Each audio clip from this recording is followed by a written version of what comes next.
The diamond necklace cost more than my yearly salary. The altar still opened like a mouth and fired a white creature into the man's face. Its teeth crushed through his cheek. Half his jaw tore away when it pulled back. Blood struck the people behind him. I walked toward the next altar, holding a cheap bag of red-hot snack strips. Someone laughed. "Look at this idiot." Another man pointed at my worn black jacket. "The rich guy offered diamonds and got eaten. What is that broke loser going to offer? Gas station food?" I ignored them. Only I could see the words floating above the stone. Altar 666, connected place, endless maw. It is bored, it wants a taste that hurts. The altar did not want wealth. It wanted pain in flavor form. And I had once eaten one strip from this bag and spent the next 3 days regretting every choice that had led me to that bathroom. The white creature beside us shook the dead man like a dog with a toy. A security officer fired at it. The bullet struck its spine and bounced away with bright sparks. I had maybe 10 seconds before panic swallowed the whole plaza. So I opened the bag. The smell alone made my eyes water. "Perfect," I whispered. I placed the snack strips on the altar. For one breath, nothing happened. The laughter grew louder. Then, the world turned red. A pillar of blood-colored light exploded into the sky. The shockwave knocked people off their feet. Windows shook across the plaza. The white creature stopped chewing and turned toward me. Every laugh in the plaza stopped at once. Something huge and black formed inside the light. It dropped into my arms with enough weight to drive me to one knee. A smooth egg, black as empty space. Faint purple lines moved under its shell like slow lightning. New words appeared in front of my eyes. Reward, Void, Dragon Egg Grade, Mythic. Every phone in the plaza rose at once. Every face turned toward me. The white monster let go of the corpse and began crawling in my direction. That was when I understood two things. First, I had just received something far beyond money. Second, I needed to disappear before the whole city decided it belonged to them. I wrapped both arms around the egg and ran. 6 hours earlier, I had been standing outside a luxury hotel with an empty wallet and a dead relationship. Elise had not even tried to hide what she was doing. She walked out through the glass doors wearing the cream coat I had bought her for her birthday. One hand held a designer bag. My card had paid for that too. Her other hand rested on the arm of Damien Crow. A rich heir with neat dark blonde hair and a smile that never reached his eyes. A black car waited at the curb. Elise looked at me as if I had followed her there to beg. "Rowan," she said, "please do not make this embarrassing." I stared at the bag. "You called me this morning and asked me to pay the last part of it." "And you did, because you said it was for our anniversary." She did not look guilty. She looked tired, as if I were the slow one. "You are a good person," she said. "But good is not enough. You spend your life checking numbers in a supply office. Damien can open doors you do not even know exist." Damien glanced at my shoes, then at my jacket. "She is trying to be kind," he said. I almost laughed. Elise had sold my old gaming account 2 months earlier because she said grown men did not need games. She kept the money. When I was sick, she went shopping because her friend had already booked the day. When my rent was late after paying her credit bill, she told me I lacked ambition. I had ignored all of it because being alone frightened me more than being used. That fear died on the hotel steps. I held out my hand. "Give me the apartment key." Elise blinked. "What?" "The key. You are not coming back." Her expression sharpened. She had expected tears. Maybe a speech. Maybe one final offer to change. I got the key and turned away. Behind me she called, "You will regret acting proud." The sound was so deep it seemed to come from inside my bones. Every car alarm on the street began screaming. The glass wall of the hotel bent inward. People looked up. Purple light covered the clouds. Black shapes fell through it. At first I thought they were rocks. Then one landed in the intersection, hard enough to crack the road. It was a stone altar, taller than a man, covered in symbols that moved when I tried to focus on them. Hundreds more struck rooftops, parks, bridges, and empty lots. A wave of pressure passed through the city. Pain stabbed through my eyes. I dropped to one knee and pressed both hands to my face. It felt as if hot wire had been pulled through my skull. When I opened my eyes again, gold rings burned around my gray-green irises in the reflection of a car window. Words floated above the altar in the street. Altar 9214, connected place, Salt Grave. A drowned sailor waits below. He wants the sound of a bell from home. I stared. No one else reacted to the text. A man ran past me carrying a gold watch. He threw it on the altar. The watch vanished. The altar gave him a gray stone. He picked it up and shouted, "What does it do?" I looked at the stone. Item, salt lung grade, common. Use lets the holder breathe under salt water for 10 minutes. More words, more impossible information. A woman offered a silver necklace and received nothing. A teenager dropped a small brass bell onto the altar. Soft blue light rose. A round shell appeared in his hands. Item, homeward shell, grade uncommon. Use, when broken, pulls the holder to the nearest safe shore. The sailor had wanted a bell from home. The boy had given him exactly that. My heart began pounding. People thought the altars were gambling machines. They were not. They were requests, and somehow I could read them. I left before anyone noticed my eyes. By the time I reached my apartment, the internet had already exploded. Videos filled every screen. A heavy man had offered bread and received a fruit that changed his body in seconds. Fat melted off him. Muscle rolled across his arms. He laughed until he cried. A company owner had dumped gold bars onto an altar and received a blue seed. After eating it, he made vines burst through concrete, but the next video was worse. A sword collector offered an old family blade. Black smoke poured from the altar. A horned creature stepped out and cut 6 people apart before soldiers arrived. The camera shook, but I still saw one body hit the pavement without an arm. Another person tried to crawl away while holding loops of his own intestines against his stomach. The stream ended with screaming. An official alert arrived minutes later. Each person had 3 offerings per day. The same person could use the same altar only once. Every camera and public tracking system had suffered damage during the first energy wave. Some still worked, many did not. I read that line twice. No tracking, 3 chances. A power no one else seemed to have. I opened every drawer in the apartment. The bag of red hot strips was behind a stack of old bills. One look at it brought tears to my eyes, and I had not even opened it. I packed it anyway. I also took a lighter, pain rub, an old philosophy book, my father's marked-to-desk calendar, a fruit knife, and a framed photo of Elise and me. The photo went into my pocket for one reason. I planned to throw it away. At 10 that night, the central plaza had mostly emptied. Blood still shone under police lights, where the first failed offerings had killed people. The altars remained.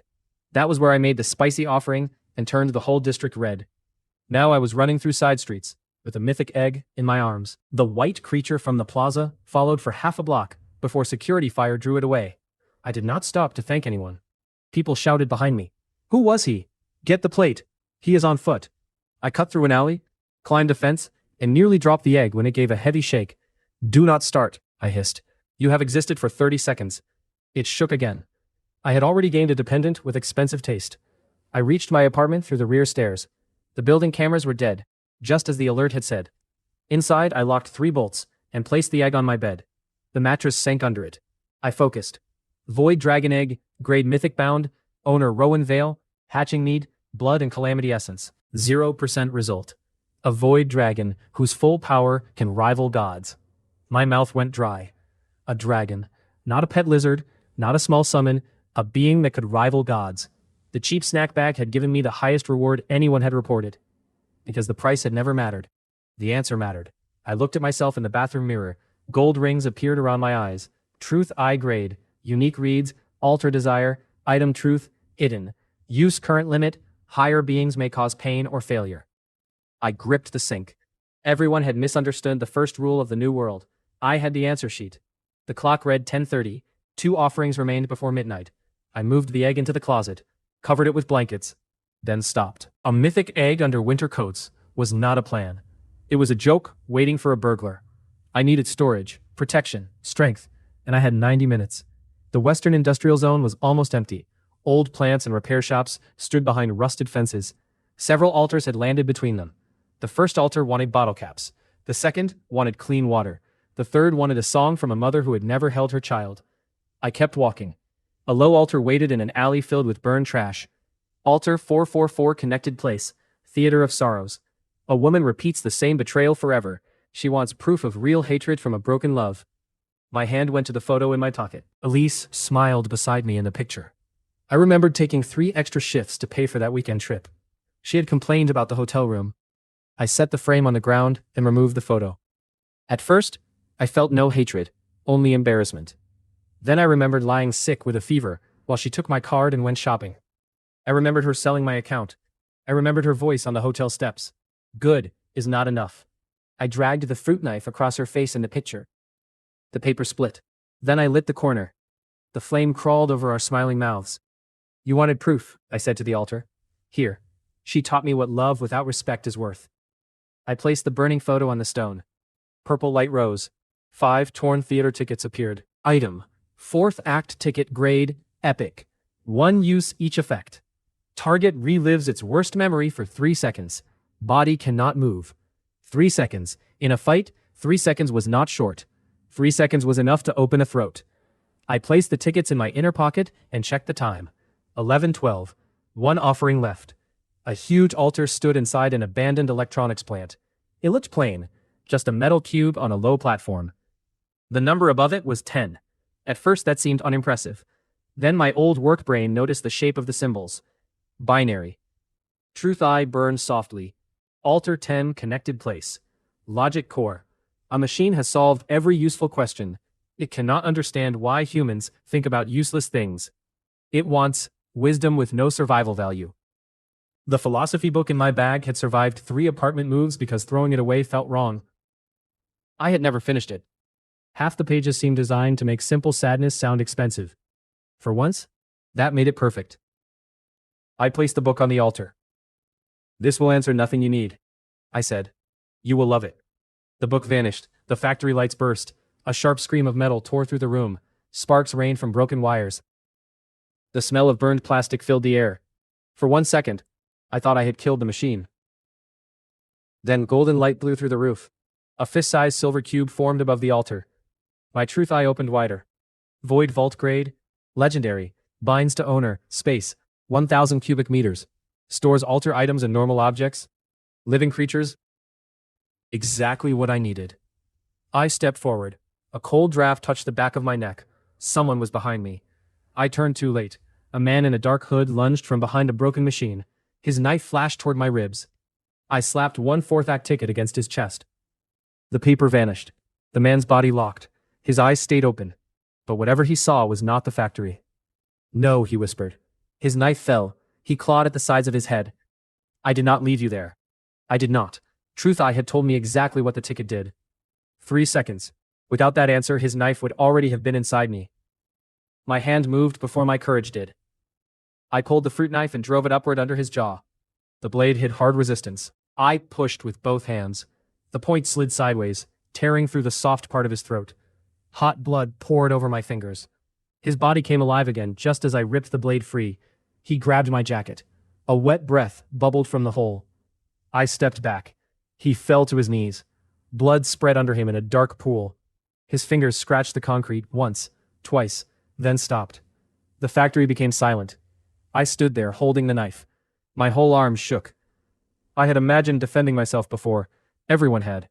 In those thoughts, the attacker fell, and I felt strong. The real thing smelled like hot metal and opened bowels. The man's bladder released. A sharp stink joined the blood. I turned and vomited against a machine. Nothing about it felt heroic. When I could breathe again, I forced myself to look at him.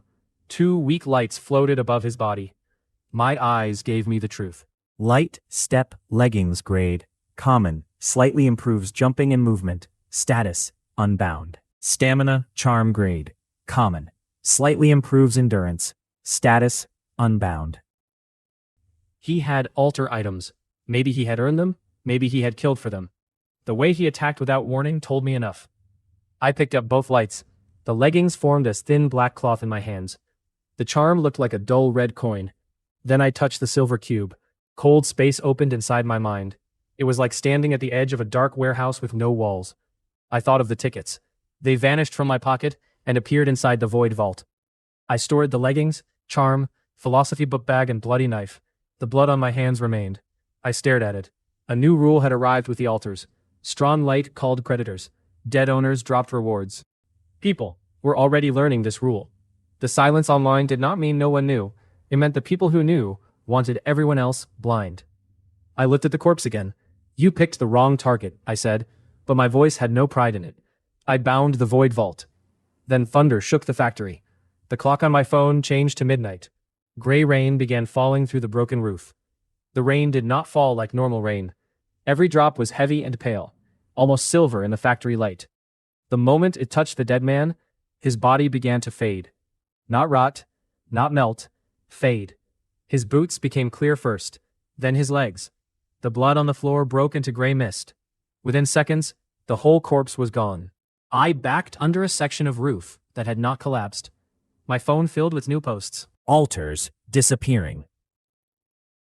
Do not touch the rain. My brother got wet. He feels normal. Cameras still dead. A video showed an empty park where 3 altars had stood minutes earlier. Another showed blood washing off a sidewalk without leaving a stain.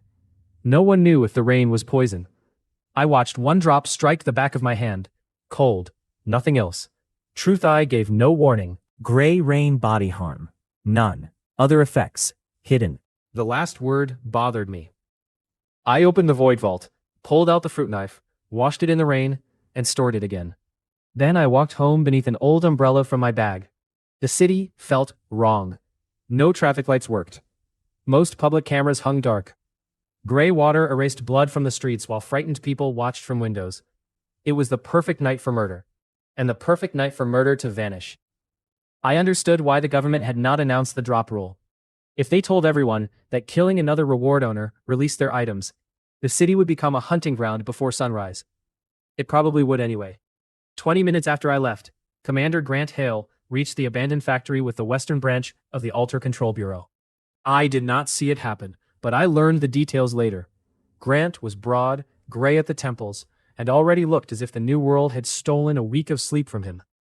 Agent Mira Chen stepped into the factory with silver bands around her wrists. Pale blue light spread from her hands. Her ability could read old energy.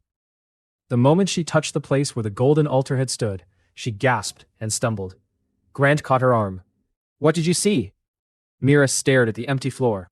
"Not see," she said. "Feel." The earlier reward trace was like a candle. This was daylight. Gold?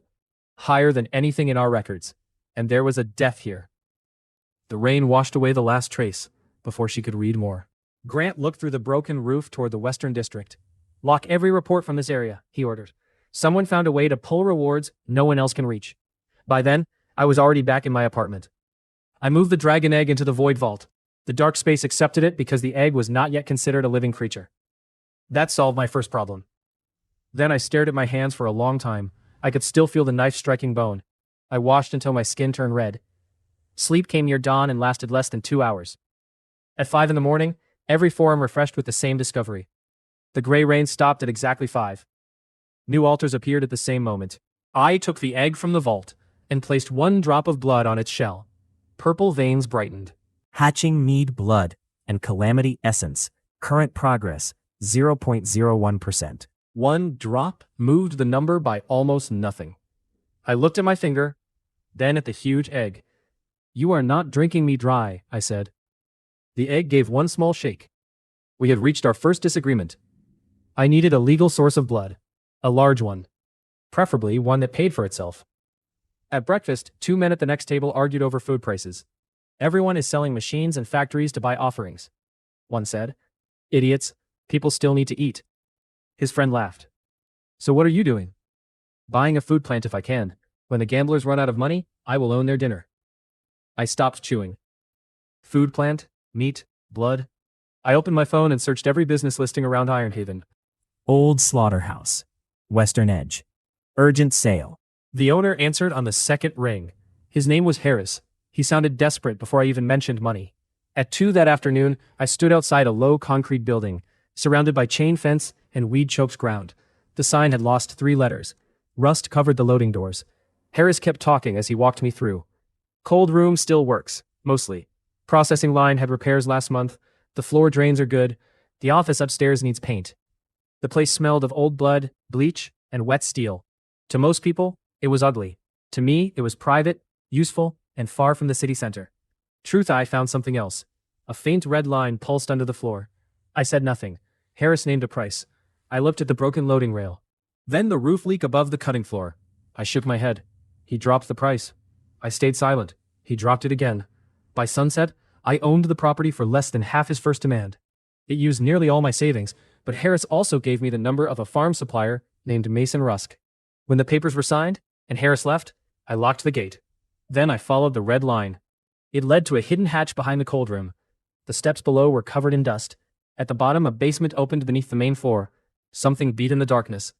Thump, thump, thump. A dark red throne stood against the far wall. Bone-white ribs curved around a giant heart in its center.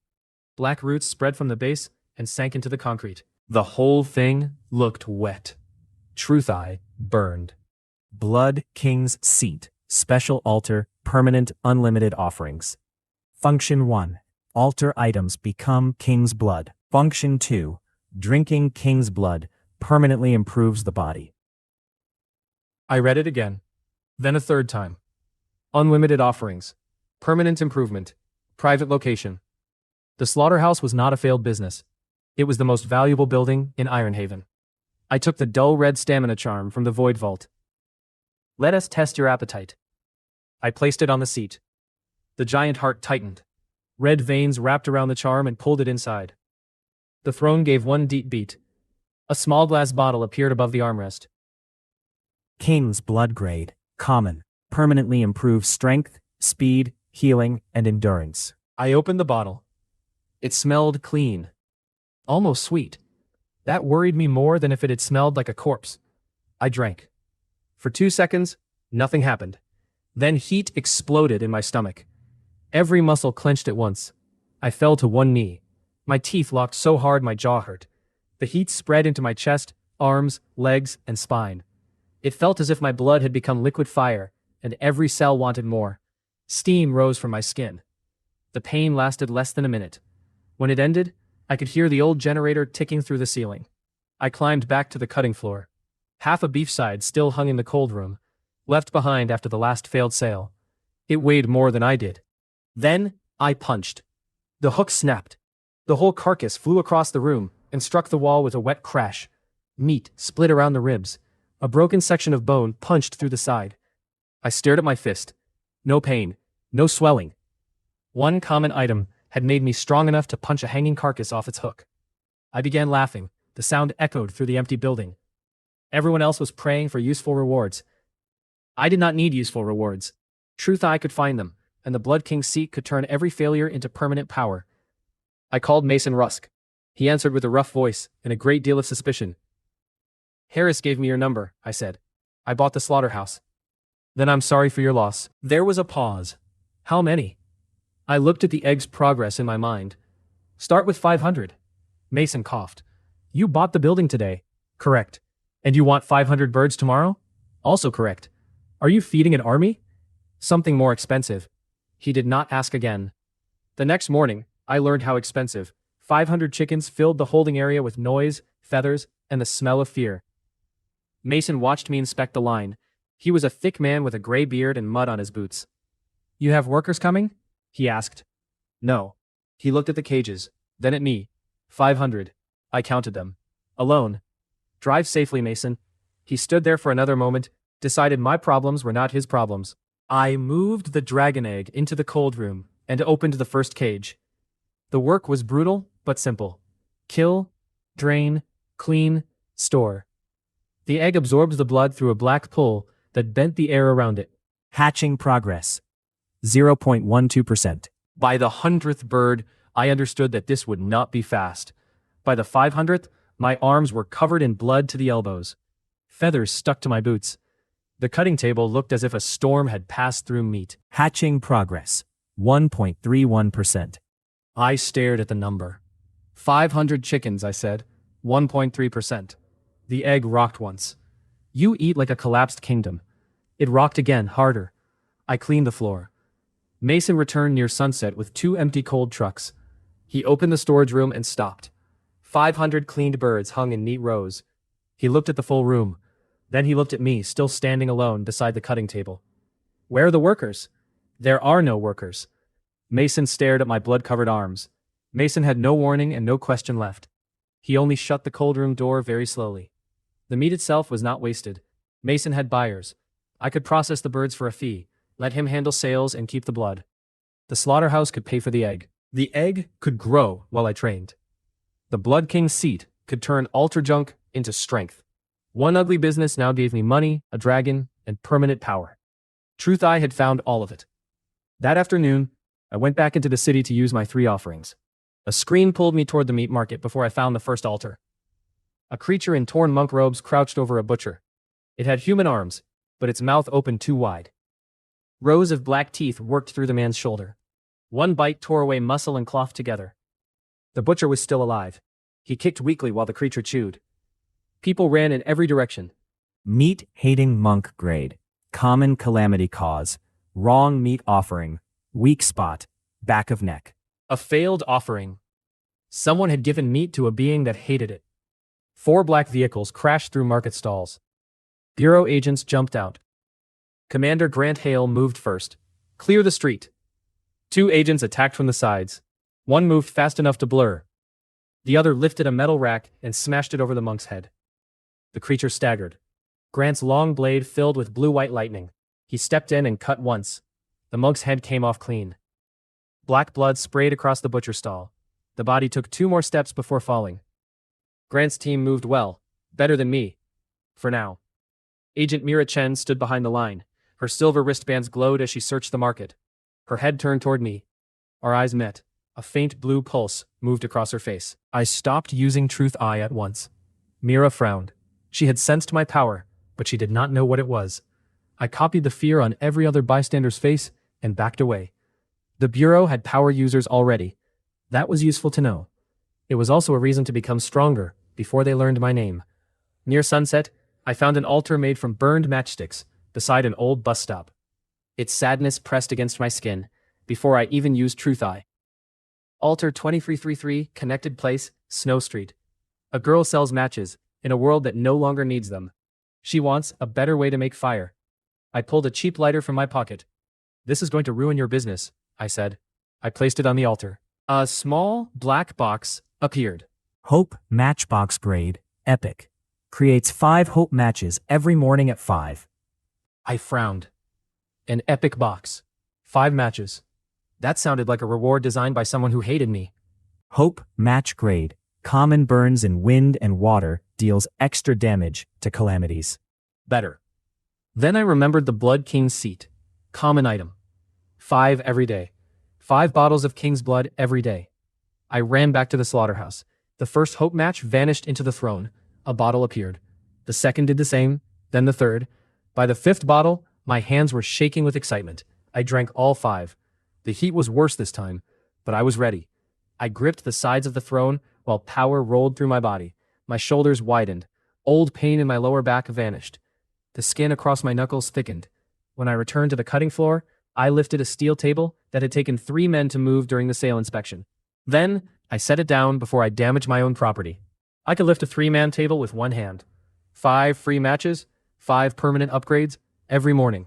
I checked the time. 10:40. 1 offering remained. The strange, low-numbered time altar waited inside an unfinished building near the river. Altar 1955 Connected Place. City of perfect clocks. A clockmaker created time with no error. Nothing arrives early, nothing arrives late. He is dying of boredom. He wants time that feels alive. I had walked away the first time I saw it. Now I understood what it wanted. Perfect time had no surprise, no pain, no joy. I returned to the slaughterhouse and opened the old office drawer where I had placed my father's calendar. The cover was cracked. His handwriting filled the pages. Payday. My first school match. A dentist appointment he had missed. The day they died was circled in black. June 7th. I touched the mark. My parents had died in a car crash when I was in college. Cameras near the road had failed. The report had been finished too quickly. A man who tried to help me had died a month later with his family. I had known enough to be afraid, not enough to fight. The calendar held all of it. Good days, bad days, small plans, big losses, human time. I carried it to the altar. Your time is perfect, I said. That is why it is dead. This one was messy. It hurt. It mattered. I placed the calendar on the stone. The building went silent. Dust stopped falling. A bird outside froze between wing beats. Golden light filled the room. An old pocket watch appeared in the air. Warning, watch grade, legendary. Effect warns the owner before danger, gives extra time to think and react. Works from inside the void vault. I closed my hand around it. The world changed. A loose stone shifted under my right boot. Before it moved, I knew it would roll. A nail fell from a beam above me. Before it dropped, I saw the path it would take. The watch did not make me faster. It showed me where to move before danger finished arriving. That let me use every bit of my new strength without wasting it. I stored it in the void vault. The feeling remained. For the first time since the altars fell, I smiled without forcing it. Then distant shouting reached the building. Metal struck metal. A woman screamed. And through the open wall, I saw soft pink light rising from a shipping yard. The shipping yard stood 2 streets away. I moved across rooftops and half-built floors instead of using the road. The light step leggings tightened around my legs and made each jump easier. The warning watch guided my feet before loose boards could break. By the time I reached the yard, the fight had already started. 2 groups faced each other between rows of steel containers. On the left stood a bald man with a heavy gold chain and 14 armed thugs. Most carried knives, pipes, or low-grade altar weapons. On the right stood only 4 people. A tall woman in a burgundy coat led them.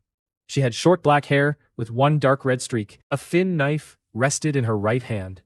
Truth I named her before anyone spoke. Livia Sable, Night Veil Branch Leader ability.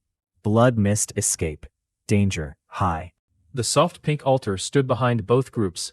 It was shaped like a woman's hand, rising from the ground. I focused on it. Altar 9269, connected place, Palace of Velvet Hunger. A succubus queen has felt every common pleasure she wants. Fire and ice on the skin at the same time. My fingers touched the jar of burning cold pain rub in my bag. Perfect. Unfortunately, 14 thugs and 1 dangerous woman were trying to kill each other in front of it. The bald man pointed his pipe at Livia. You stole from my crew. Hand over the altar item and the yard. Livia's face did not change. Leave. The bald man smiled. You have 4 people. Then you should feel embarrassed when you lose. He roared and charged. His men followed. Livia's group moved like trained killers. The largest man beside her swung a steel bar into the first thug's knee. Bone broke with a dull crack. The thug folded sideways, screaming. Another fighter stabbed low. His knife entered a man's inner thigh and came out red. Livia slipped past a pipe, opened one throat, and pushed the dying man into the next attacker. For several seconds, 4 people held the line. Then, the bald man joined. Green light wrapped around his boots. He kicked the large fighter in the chest. The impact lifted the man off the ground. He struck a container hard enough to dent the steel. Blood burst from his mouth. His body slid down and stayed still. Livia's side began to lose. One of Livia's remaining fighters took a knife through the stomach. The attacker twisted it before pulling free. A rope of red tissue followed the blade. The last man tried to retreat. A pipe crushed the side of his skull. His eye jumped from the socket and hung against his cheek. Livia backed toward a pillar. The bald man spread his arms. Still think I should leave? Livia looked at the bodies of her people. Her amber eyes held no grief, only calculation. She pulled a flesh-colored bead from inside her coat. Truth Eye flashed a warning. Calamity bead break to release. Black Devourer control, none. I moved behind a concrete wall. Livia crushed the bead. Black mist exploded across the yard. Something huge landed inside it. The Black Devourer stood more than 3 meters tall. Its arms reached below its knees. Thick black muscle covered its body, but the skin around its mouth had been peeled away, exposing wet gums and long yellow teeth. The bald man stared. You mad bitch. The Devourer turned toward the nearest living thing. That happened to be Livia's last wounded ally. It grabbed him by both shoulders. The man screamed, Lady Sable, help! The monster pulled. His body split down the middle. Ribs snapped one after another. The sound was like branches breaking under snow. Both halves hit the ground, while his legs were still kicking. The thugs ran. It caught one man and bit through the back of his skull. Teeth met with a hard click inside his head. Another thug swung an altar axe. The blade sank into the monster's shoulder. The Devourer looked at it. Then, it punched through the man's chest. Its fist came out through his back, holding part of his spine. The bald leader used his green boots to leap toward the gate. The Devourer caught his ankle in midair and slammed him down. Once, his jaw broke. Twice, his ribs collapsed. The third impact burst his stomach against the concrete. The yard became quiet, except for wet chewing. Livia hid behind a pillar near the pink altar. I checked my phone. 11:50, 10 minutes. If I waited, I lost the offering. If I moved, I had to cross a yard filled with corpses, reach Livia, and kill the monster. 2 days earlier, I would have left. Now, 6 bottles of king's blood burned inside my body. The warning watch guarded my next move. Truth Eye could find the monster's weakness. And a mythic egg was waiting for food. I stepped down from the wall. Livia heard my boot touch the concrete. She turned at once. Her dagger came up. Who are you? Move away from the altar. Her eyes flicked over my clothes. No uniform, no visible high-grade weapon. She chose violence. Livia crossed the gap in 3 quick steps and stabbed toward my heart. The warning watch showed me the attack before her shoulder finished moving. I saw the first thrust. Then the second cut she planned for my throat if I leaned left. I leaned right. The knife passed my chest by less than an inch. I caught her wrist and squeezed. Bone cracked under my fingers. Her face tightened, but she did not scream. She shifted the dagger to her other hand. Fast. I cut across her left forearm with the fruit knife. The blade opened skin and muscle to the bone. Her fingers stopped working. The dagger dropped. She tipped at my knee. I stepped back before the motion began. My second cut crossed her right forearm. Blood sprayed over the burgundy coat. Both hands hung useless. For the first time, fear entered her eyes. Wait, she said. We can make a deal. Behind us, the Devourer lifted its head. It smelled fresh blood. Call it off, I said. I cannot. Then you released something you could not control. It killed them, did it not? She did not care that the monster had killed her own people. I drove the knife toward her throat. Livia's body burst into red mist. My blade passed through empty air. The mist shot between 2 containers and vanished into the dark. Truth Eye caught only one line. Blood mist escape cost. Heavy blood loss, cooldown, unknown. I had cut both her arms apart, and she had still escaped. She was wounded, but she was still alive. Livia would return. A roar hit me from behind. The warning watch screamed through my nerves. I threw myself sideways. The Devourer's claws passed through the place my head had been. 4 grooves appeared in the concrete wall. I rolled and came up facing it. The pink altar stood 30 feet behind the monster. 8 minutes to midnight. The Devourer charged. Its right arm swung across the yard. I ducked under it and cut behind the knee. The fruit knife sank only half an inch. Black blood ran from the wound. The monster spun faster than something that size should move. Its elbow struck my shoulder and threw me into a container. Air left my lungs. The Devourer came in with both hands raised. The warning watch showed the impact. It also showed my body failing to leave in time. I pushed off the container with every bit of strength I had. Its fists struck where I had stood. The steel wall folded inward. I landed on one knee, pulled a 4th act ticket from the void vault, then stopped. 4 remained. The monster had no human memories I understood. The ticket might work. It might not. Truth Eye was the safer answer. I focused while it charged again. Pain stabbed behind my eyes. Lines appeared over its body. Black Devourer grade. Elite Calamity body. High defense. Weak spot red core behind the skull. A small point on the back of its head glowed red. The Devourer swung low. I jumped. The light step leggings pushed me higher than any normal leap. My boot landed on its forearm. I ran 2 steps up the arm, planted 1 foot on its shoulder, and reached for the back of its head. It grabbed my ankle. For 1 6-second, I hung upside down. Then it slammed me toward the ground. The warning watch gave me the moment.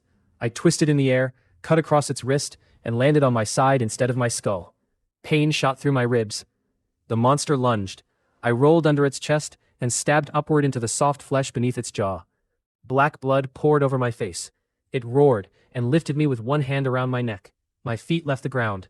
Its fingers tightened. The yard blurred. I drove both thumbs into the wound under its jaw and pulled. The torn flesh opened wider. The grip weakened for half a second. Enough. I kicked off its chest, flipped backward, and landed behind it. The red core glowed in front of me. I jumped again. This time, I wrapped my left arm around its neck and drove the fruit knife into the red point with my right hand. The blade entered to the handle. The Devourer froze. Then it began smashing itself backward into a container. The first hit crushed my breath. The second tore skin from my shoulder. The third bent the knife inside its skull. I held on. I pulled the blade out and stabbed again. And again. On the 4th strike, the point punched through the inside of its mouth. Black blood and broken teeth sprayed from its lips. The Devourer took one final step. Then its knees hit the concrete. Its body fell forward hard enough to shake the yard. I rolled away before it crushed me. For several seconds, I lay on my back and tried to breathe. My ribs hurt. My shoulder burned. Blood from the monster ran down my cheek and into my mouth. It tasted bitter, like burned oil. I spat it out. My phone read 11:58. I dragged myself upright. The dragon egg appeared from the void vault beside the corpse. Its purple veins flashed. A black pool spread over the ground. The monster's blood flowed toward the egg in thin streams. The body dried as I watched. Thick muscles collapsed. Skin clung to bone. Hatching progress, 3.4%. More than 500 chickens. One Calamity had done more than an entire day of work. The egg rolled against my shin. Yes, I said, you prefer monsters. I noticed. It rocked hard enough to bump my shin again. I stored the half-dried corpse, the egg, and every weak reward light beside the dead thugs. The altar items were mostly common. Perfect food for the Blood King's seat. Then I turned toward the pink hand. 1 minute remained. I pulled out the jar of pain rub. It was sold for sore muscles. The cream felt freezing for the first second, then burned so badly people washed it off while swearing. Fire and ice on the skin. I spread some over the altar's palm. You wanted something new? I said. Try human bad decisions. The altar closed its stone fingers around the jar. Purple light filled the yard. It did not rise into the sky. It gathered in front of me. A woman stepped out. She was tall and looked somewhere in her late 20s. Warm, pale skin showed through a black and dark red gown that looked half torn by the crossing. Platinum blonde hair fell to her waist. Small black horns curved from her head. A slim tail moved behind her, ending in a heart-shaped tip. Her wine-red eyes settled on me, then moved slowly down my blood-covered clothes. 4 smaller shapes crawled out behind her. They were female in shape, but wrong in the face. Too many teeth. Thin wings. Long fingers ending in black claws. Velmira, Queen of Velvet Hunger. Grade, Epic. Living reward powers, Desire Sense, Charm, Dream Illusion. Current intent, Curious. Lower, Lust, Demons grade. Common bound to Velmira. Velmira smiled. Mortal, she said. Her voice was soft enough to feel against the skin. You found a sensation I had not felt in centuries. Ask one desire, and I may grant it. She walked around me. Her tail brushed my wrist. Magic pressed against my thoughts. Warmth, hunger, an urge to stop thinking and let her decide everything. Truth Eye showed the charm as a red haze. I stepped out of it. Turn that off. Velmira stopped. Her brows lifted. You saw it? The dragon egg began shaking inside the void vault. Hard. I pulled it out before it damaged something valuable. The moment the egg touched the ground, the yard darkened. Black force erupted from the shell. Velmira's smile vanished. They dug their claws into the concrete. One lost 3 fingernails as the pole dragged her forward. Another wrapped both arms around a steel post. The post bent. Stop it! Velmira shouted. The egg did not listen. The first demon slid across the ground. Her claws carved 10 red lines through the dust. When she struck the shell, her body broke into purple light. The egg swallowed it. The second demon tried to fly. The pole caught her wings. Both tore from her back with a wet rip. Dark blood sprayed in an arc before her body became light too. The third demon reached for Velmira. My queen! Her fingers touched Velmira's ankle. The suction tore the arm from her shoulder. Velmira staggered free. The demon spun into the egg, screaming until her mouth dissolved. The fourth demon opened a black doorway. Truth Eye flashed. Escape spell. Too slow. The doorway collapsed. Her legs broke backward as the pole took her. Bone pushed through dark skin. Then she vanished into violet fire. Silence returned. The egg gave one satisfied shake. Hatching progress, 41%. 4 tiny heart marks appeared on the lower shell. A thin crack formed. Something small and fluffy pushed through. A black tail. Its tip was shaped like a heart. I stared at it. Velmira stared at it. The tail slapped the ground twice. Velmira slowly looked at me. Your egg ate my entire court. The 4 who crossed with you, I said. They had names. Then tell me later, we have rain coming. Her jaw stayed tight, but she looked at the gray rain moving closer. The egg leaned against my leg. Velmira looked from the egg to me again. Fear moved under her anger. Not panic, she had understood that the thing beside me had almost eaten her too. Midnight thunder rolled across the city. Gray rain began falling at the edge of the yard. Velmira turned toward it. The doorway to her realm was closing. Truth Eye answered before I could guess. Palace Link. Collapsing return chance. Low survival. if left alone, low. Velmira saw something in my expression. What do your eyes say? Your way home is dying. Her shoulders stiffened. And if I remain here? That depends on whether you are useful. She laughed once, but there was no joy in it.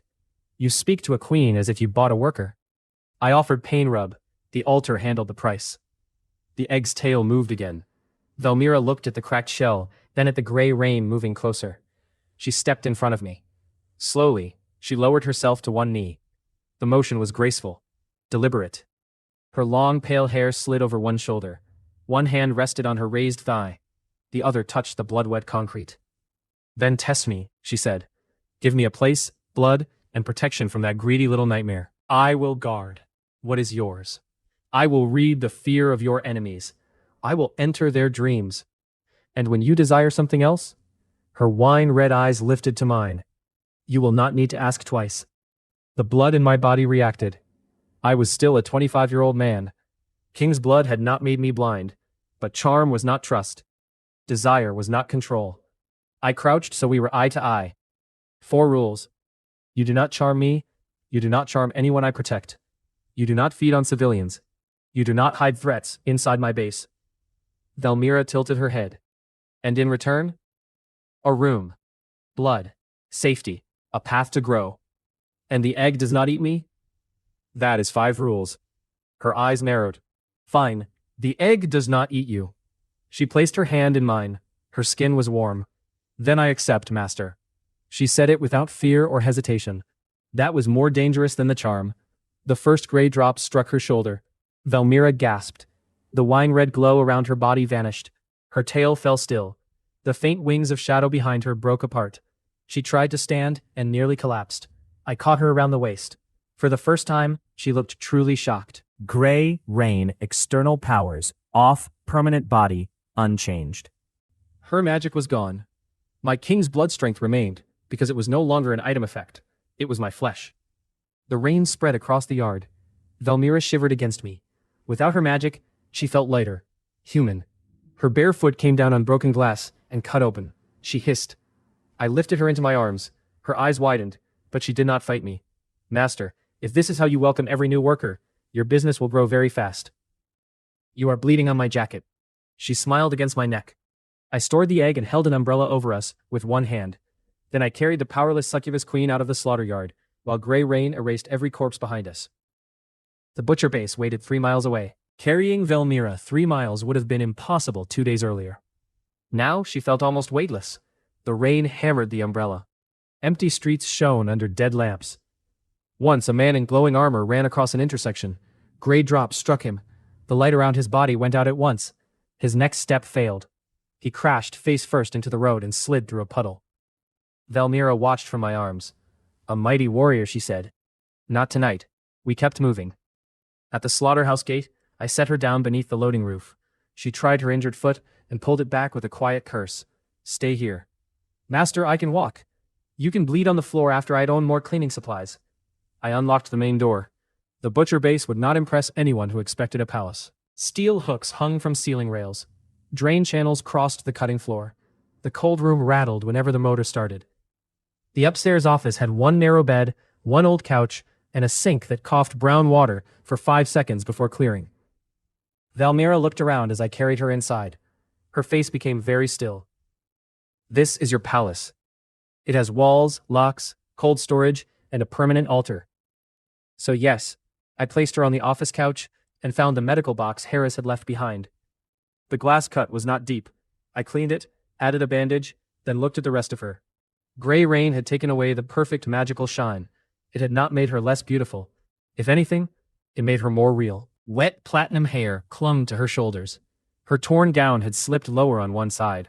Cold raised small bumps across her exposed skin.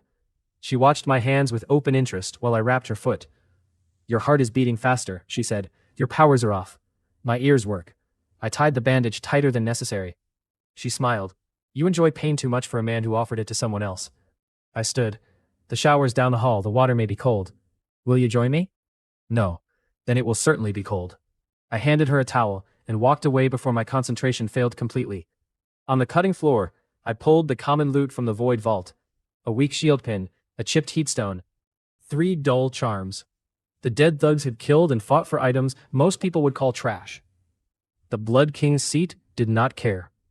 One after another, the throne swallowed them. 6 bottles of king's blood appeared. I drank 4 and stored 2. Power hit me in waves. The cuts on my shoulder closed. The ache in my ribs faded.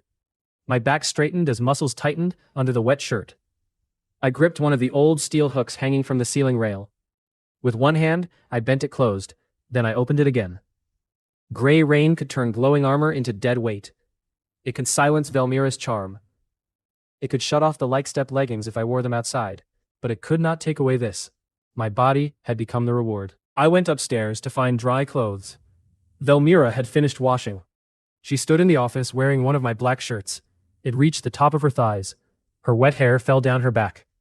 The small horns and heart-tipped tail remained, even without magic. She held my cleaned fruit knife in both hands. "I found this beside the sink," she said. Dark blood still stained the space where blade met handle. Velmira sat on the edge of the desk and pulled a cloth slowly along the metal. "A poor weapon," she said. "It killed an elite Calamity." "Then the hand was not poor." She looked up through pale lashes. "Which should I fear more, master? The knife or the man holding it?" I took the blade from her. For once, Velmira had no quick answer. Her gaze moved over my face, then my shoulders, and stayed there. There was no charm in it, only interest. I placed the knife on the desk. "You need a room." Velmira blinked. That was not the next line I expected. "The old manager's room is across the hall." I opened it. Dust covered the narrow bed. A broken filing cabinet leaned against the wall. One small window faced the yard. Velmira stepped inside, still limping. She touched the frame of the bed. I have slept in silk halls larger than this entire floor. Did those halls have a mythic dragon egg? No. A private unlimited altar? No. Then this room is better. She looked at me for a long moment. Your confidence should be annoying. Her tail curled around her own ankle. Not yet. I gave her clean sheets from a storage closet and an old black robe Harris had used during winter shifts. Velmira held it up with 2 fingers. You dress your queens in Slaughterhouse uniforms. Only the ones who arrive without luggage. She put it on. The ugly robe should have ruined the image. It did not. That felt unfair in a completely different way. I returned to the basement to check the Blood King's seat. The giant heart beat slowly, almost as if it were content. The void dragon egg rested beside it. The 4 heart marks glowed faintly. Its new tail moved each time Velmira walked above us. When she came down the stairs, the tail struck the floor hard. Velmira stopped. It dislikes me. You taste similar to dinner. Her eyes narrowed at the egg. I will remember that when it asks me to teach it manners. The egg rolled toward me and bumped my boot. I placed one hand on the shell. Truth Eye opened. Void dragon egg hatch in progress. 41%. New trait. Demon heart effect. High charm resistance. So the 4 demons had changed more than the progress number. The future dragon would resist charm. Velmira read my expression. What did it gain? Protection from your favorite trick. She looked personally insulted. The heart-tipped tail slapped the floor again. I almost smiled. Almost. The clock reached 1:30. Gray rain still covered the world. I needed one last test. I led Velmira to the loading door. The roof kept us dry. Your magic is external, I said. The rain shut it off. The leggings and charm should fail too. But King's blood changed my body. You want to step into it on purpose? Yes. That is either brave or stupid. Truth Eye says the rain does not harm the body. She glanced at my eyes. Then it is brave because your strange eyes did the thinking first. I opened the door. Cold gray water fell in sheets beyond the roof. I stored every active item inside the void vault. No leggings, no tickets in hand, no visible help. Then I walked into the rain. The first drops struck my hair and face. A dull pressure passed over me. Any altar item left in the rain would have shut down. Mine stayed dry inside the void vault, and the warning watch still worked from there. But none of those items gave me strength. My body did not weaken. I closed my fist. The muscles in my arm tightened with the same force as before. I walked to the old loading rail, wrapped both hands around the steel bar and pulled. Metal screamed. The rail tore free from the concrete. Chunks of stone fell around my boots. Velmira stood beneath the roof with my coat wrapped around her. Her wine-red eyes widened. No magic touched her face now. Her shock was completely her own. I dropped the rail. The impact cracked the ground. Gray Rain, external powers, off, permanent body, unchanged. A laugh rose in my chest. It was not wild or broken. It was calm, certain. Across Ironhaven, people who had gained armor, speed, fire, vines, or strange bodies through equipment were learning how weak they became in the rain. Bureau agents would lose parts of their power. Night Veil killers would lose their hidden tricks. Even Velmira had become almost human. But my strength remained in my blood, bones, and muscle. The hours everyone else feared would belong to me. Velmira stepped to the edge of the roof. Master. I turned. She held out the large black umbrella we had used on the road. Her earlier teasing was gone. Come back under cover, she said. You already proved it. She was worried I might discover some hidden cost too late. Then I noticed a shape outside the fence. A man stood near the road under a broken sign. He wore dark clothes and watched the building. Truth Eye caught the weak item at his throat. Listening charm grade, common, owner link, Night Veil Scout. Livia had escaped, and she had already sent someone to search the western edge. The scout saw the torn loading rail in my hands. He ran. I moved before he took his third step. The rain had shut down his speed charm. It had also shut down the listening charm. He was only a man in wet boots. I crossed the yard, jumped the fence without touching it, and landed in front of him. His face lost all color. Wait, I am only watching. For Livia Sable? His eyes answered before his mouth did. He reached for a knife. I caught his wrist. One squeeze broke both bones. The knife fell. He screamed. I lifted him by the front of his jacket and pushed him against the sign. Tell Livia the slaughterhouse is empty, I said. Tell her you found nothing. Then leave Ironhaven before the rain stops. He stared at me. You are letting me go? I am giving her bad information. You are carrying it. Truth Eye showed fear, pain, and no hidden second weapon. I released him. He ran with one arm hanging wrong. Velmira had watched from the loading roof. When I returned, faint color had come back into her eyes. You could have killed him. A dead scout tells Livia this place matters. A frightened liar tells her it does not. Velmira studied me. Strong enough to tear steel, calm enough not to kill when a lie works better. You sound surprised. I am deciding how much trouble I joined. Too late. You accepted the room. I stood beside her, beneath the black umbrella.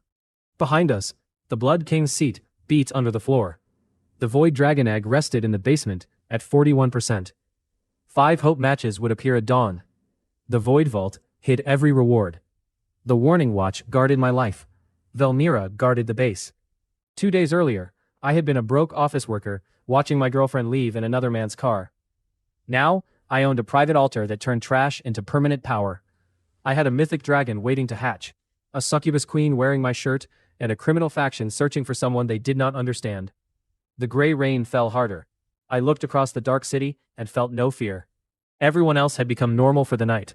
And somewhere beyond the clouds, the moon began to develop its first thin line of red.